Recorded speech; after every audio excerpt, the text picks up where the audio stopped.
Olá pessoal, muita paz para todos nós, paz construída com a reforma moral, com a ressignificação da vida. E por isso estamos estudando há muitos anos o Evangelho segundo o Espiritismo.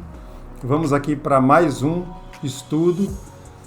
Já estamos nas preces, na coletânea de preces, capítulo 28. Estamos estudando por alguém que acaba de morrer. Oração por uma pessoa que morreu recentemente ou que acaba de morrer. Nós já fizemos o estudo de uma prece e vamos fazer a segunda, que nesse item tem 2 exemplos, que não precisa serem seguidos rigorosamente ao pé da letra. A gente tem que pegar essa oração, compreender, em primeiro lugar, compreender os ensinamentos espirituais que a prece traz e aí adaptar a nossa realidade.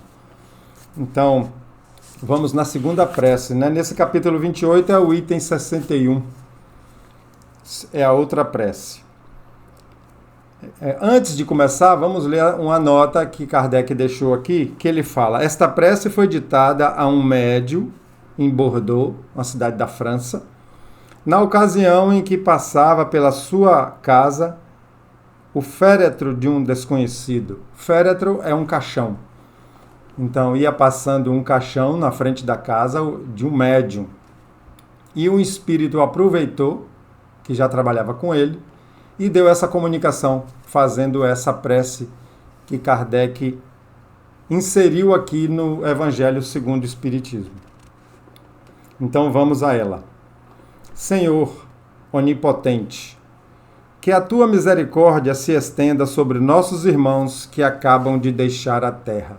Então ele já está fazendo aqui para o geral, para as pessoas que desencarnam.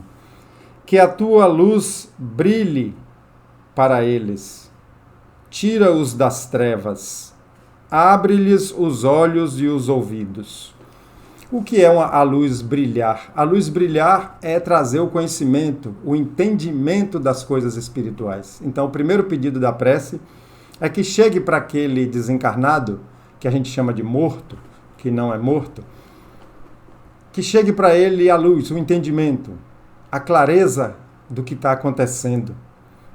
E tira-o da treva. Que treva é essa? Não existe inferno. A gente já sabe, na doutrina espírita, não existe inferno. Não existe condenação eterna, não existe julgamento, não tem tribunal. O tribunal é o da própria consciência, é você julgando você mesmo, você mesma. Então, que treva é essa? A treva é a escuridão, é a falta de entendimento, contrário da luz, que é o entendimento das coisas. E aqui se tratando das coisas espirituais. Então, o que é tirar das trevas? É tirar aquele desencarnado do apego material e do apego emocional, que são as duas coisas que mais dificultam o desencarnado, a pessoa que acaba de desencarnar. É apego material e apego emocional. Apego à família, a parentes, a filho que fica, apego, isso é o emocional. E o apego material, desencarna e continua se considerando dono da casa, do carro, do dinheiro, da fazenda, das coisas. E olha que eu já vi exemplo disso nas reuniões mediúnicas, espíritos que se apresentam sofrendo porque deixou as coisas aqui, porque estão gastando o dinheiro dele. Acontece mesmo. Então, quando ele pede, tira-os das trevas, é como se dissesse, mostra a ele que não precisa se apegar à matéria, nem aos bens materiais, nem às pessoas, que tudo prossegue. E tudo vai ter seu momento.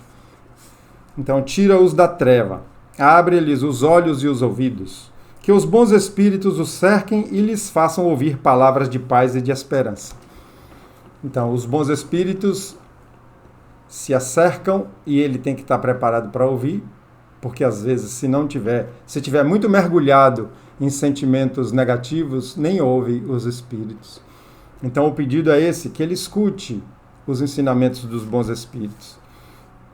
Senhor, ainda que muito indignos, ousamos implorar a tua misericórdia, indulgência para este irmão ou irmã nosso, que acaba de ser chamado do exílio. Então já está ensinando aqui que estar encarnado é um exílio. A gente está fora da nossa casa principal, fora do nosso habitat principal, que são as dimensões espirituais. Então a gente está exilado aqui para tratamento e para conhecimento, para estudo. Faze que seu regresso seja o do filho pródigo. Quantos ensinamentos, hein? Regresso. Então não está dizendo morte, não está dizendo partida, está dizendo regresso. Ele está voltando para casa. Então, se a gente olhar assim, é um motivo até de alegria, né? Está voltando para casa. Esquece, ó meu Deus, as faltas que haja cometido, para te lembrar-te somente o bem que haja praticado. Esse espírito que deu essa comunicação falou a palavra esquece. Não há esquecimento. Aqui deve ter sido no sentido de ressaltar as boas coisas que a pessoa tenha feito, né? Lembrar-te somente do bem que haja praticado. Porque o esquecimento das coisas erradas que fizemos, ela vem com a ressignificação. Ela vem com a reforma íntima, com o nosso crescimento moral. Nós não vamos esquecer que em vidas passadas matamos, roubamos, seja lá o que for, levamos pessoas a sofrimentos. Porém, quando a gente faz a reforma íntima, quando a gente ressignifica a vida e cresce moralmente, nós mesmos nos perdoamos dos erros do passado. Nós mesmos consideramos que aquilo foi na rota de aprendizagem. Uma pessoa que se formou, que ganhou diploma de médico, de engenheiro ou qualquer outra profissão, não vai ficar lamentando que lá atrás, no início dos seus cursos, no primário, no ginásio, na minha época chamava assim, perdeu numa prova, tirou 0 numa prova, ou fez uma recuperação. Não, aquilo foi superado, já aprendeu, já passou. Aquilo se tornou fácil agora. Então, quando o espírito evolui, os erros do passado se tornam pequenos e fácil de não errar de novo, porque já sabe muito sobre aquilo. Imutável é a tua justiça, nós o sabemos, mas imenso é teu amor. Suplicamos-te que abrandes aquela que ele fala, a justiça, que abrande essa justiça na fonte de bondade que emana do teu seio. A justiça divina, ela não é aplicada com castigo.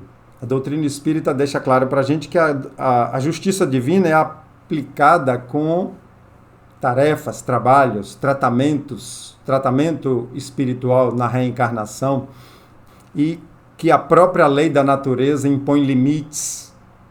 Então, quando a gente recebe a consequência desses limites, por exemplo, se eu fumo muito uma vida inteira, eu vou ter doenças pulmonares, diversas das doenças pulmonares. Então, olha a lei da natureza impondo limites. Você não pode jogar tanta porcaria no seu pulmão. Isso é lei. Se é a lei da natureza, é lei divina. A mesma coisa com as outras drogas, inclusive a bebida. A lei da natureza impõe limites. Ou você respeita o limite, ou você sofre consequências. Então não é um castigo divino, é um processo natural de todas as leis. É como na faculdade, quando uma pessoa tem que repetir uma disciplina, ou mesmo na escola inicial, quando perde uma disciplina, vai para a recuperação, ou tem que refazer uma disciplina, aquilo não é um castigo que a escola, que a faculdade está lhe impondo, não é um castigo. É um reaprendizado daquilo que não foi aprendido direito. Brilhe a luz para os teus olhos. Olha como conversamos antes, o brilho da luz. Aqui é a mesma coisa de dizer que veja a realidade espiritual. Que esse desencarnado rapidamente veja a nova realidade espiritual. E entenda o que está acontecendo. Se desapegue da vida corpórea, se desapegue das coisas que estão ficando. Cada pessoa que ficou tem seu processo espiritual de crescimento. Cada pessoa que ficou ainda está sendo cuidado pelo anjo da guarda e pelas leis de Deus. Então se liberte.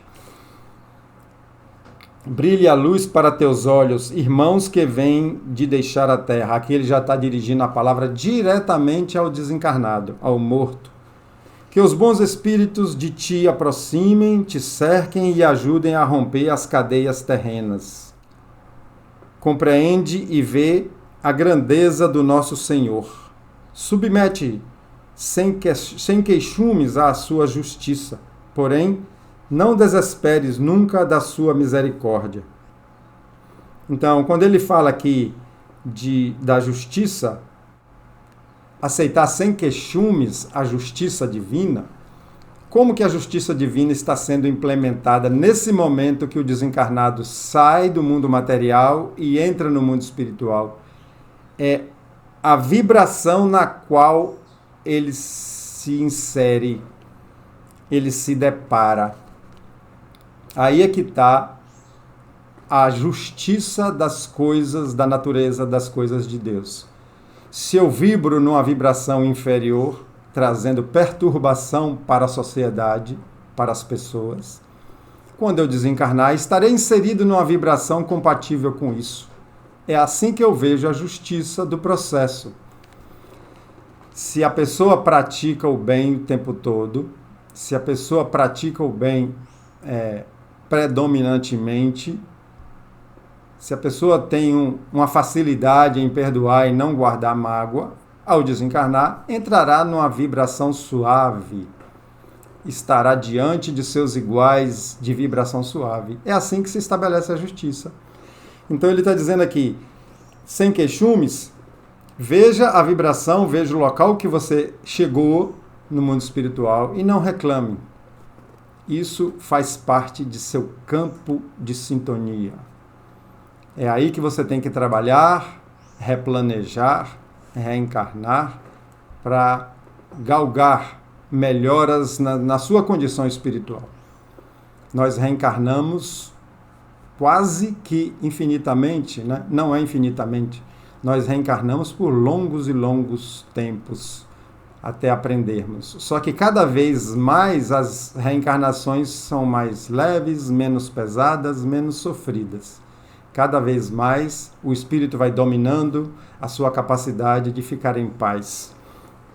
Irmão, falando diretamente para o desencarnado, que um sério retrospecto do seu passado te abra as portas do futuro, fazendo-te perceber as faltas que deixas para trás e o trabalho cuja execução te incumbe para as reparares. Foi o que eu acabei de falar, de replanejar, de reencarnar, de ver onde está errando, de ver ainda, não tem habilidades ainda emocionais, não sabe amar em tais ou quais circunstâncias, rever tudo isso e seguir adiante. Que Deus te perdoe e que os bons espíritos te amparem e animem. Por ti orarão os teus irmãos da terra e pedem que por eles ore. Então foi isso que esse espírito passou através do médium ao ver aquele caixão passar na sua frente. Então, é uma aula muito grande de como podemos chegar no mundo espiritual e devemos sempre fazer as melhores escolhas, nos percebendo espírito. Aí no canal tem uma série que a gente está gravando sobre perceber-se sendo espírito, que é importante para que a gente ressignifique os entendimentos, ressignifique as emoções mais facilmente, nos vendo como espírito e não como corpo carnal. Que o Mestre Jesus abençoe muito as nossas intenções de crescer, as nossas intenções de aprendizado espiritual. Até o próximo.